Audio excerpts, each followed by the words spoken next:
Chapter 2. Poverty is not just hunger. People think poverty is loud, something you can see, measure, point to. The truth is, poverty is also quiet. It hides in the cracks of your childhood.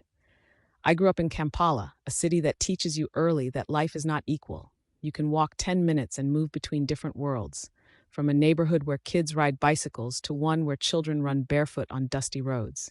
From homes with gates and lawns to houses made of iron sheets that rattle when the wind passes. Our home stood somewhere in the middle.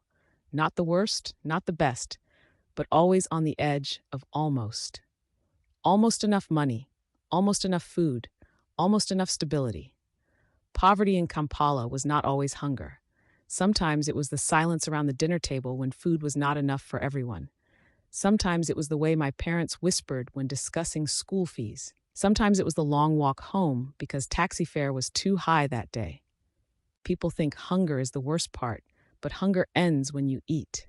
The fear behind it does not, the weight of sacrifice. My mother worked like life owed her nothing.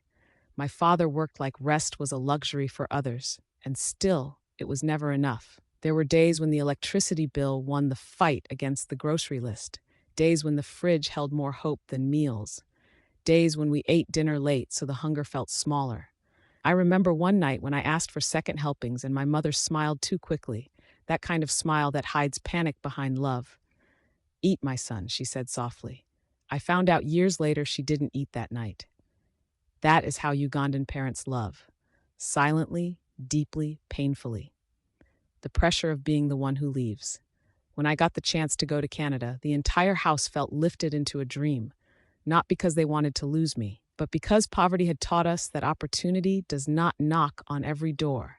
Sometimes it brushes past your window once, and if you miss it, you wait a lifetime. Suddenly, I wasn't just the eldest son. I was the investment, the hope, the future. It sounded inspiring when relatives said, "You will change the whole family's life."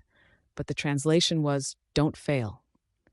Pressure is heavier when you carry it across oceans. Poverty in Canada, I expected poverty to disappear. It changed its accent instead.